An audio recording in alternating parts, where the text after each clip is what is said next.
Det är jag som är Björn I Vendelbygden. I am Björn of Vendel. I am a very wealthy and powerful landowner here in the Vendel district.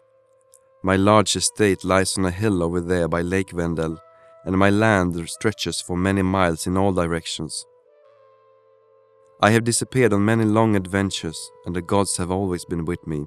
I have almost always returned with well-filled treasure chests, and time after time I have been able to increase my possessions. When I am at sea, my wife Gudrun takes care of the farm. You must not cross her, for she rules with an iron fist. She is a grand woman who has given me 5 sons. 3 of the sons stay at home and help, and the other 2 are on a voyage to Constantinople to trade. I also have many loyal men in my herd who help me guard my property. You have to constantly be on your guard. Soon it is time for a feast. I am waiting for my young friend Ulf, who has promised to visit for the harvest festival. He is a tradesman and travels the world. I wonder what fine gifts he will bring with him this time. The last time I was given a beautiful sword and glass from Francia. The harvest festival is a great feast that takes place over 3 days, and I shall invite all friends and acquaintances. A prophetess told Ulf that a great number of ships will sink, so he has not dared to voyage with too many vessels. I believe that is for the gods to decide. Once my time comes, I want to make my final voyage in my finest ship, equipped with weapons, jewelry, utensils, and my pets. Long may it be before that day comes.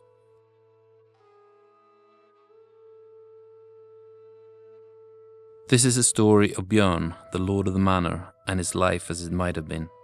Armed like the god of war himself and dressed in his richest attire, he steers his ship into the kingdom of the dead. Lord Björn was laid to rest in a 7 to 10 meter long clinker-built pointed boat at Vendel Church. With him in his tomb were laid horses with golden bridles, dogs, household goods, and food in the form of whole slaughtered animals, sheep heads, and beverages.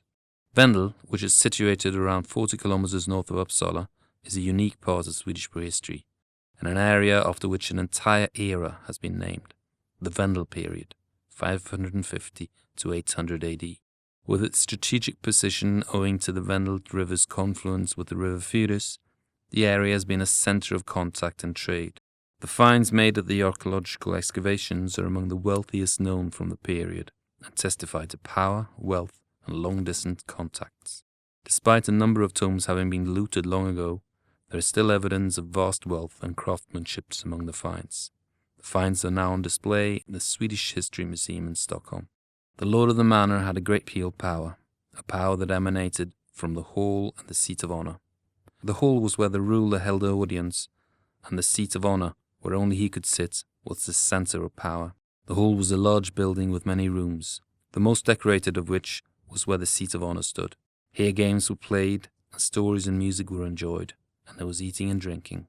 The boat graves are decorated in the same manner, and there is a clear connection between the home, the grave, and Valhalla.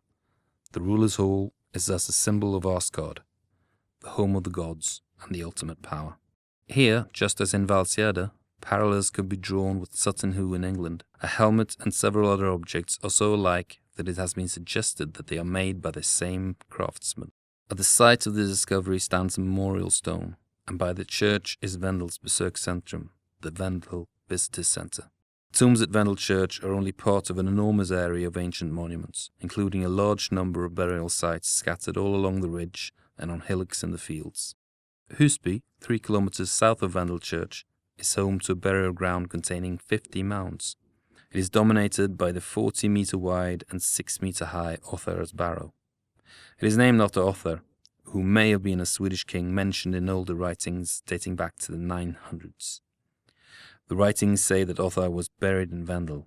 Othar's Barrow dates back to the same period as the royal mounds of Gamla Uppsala.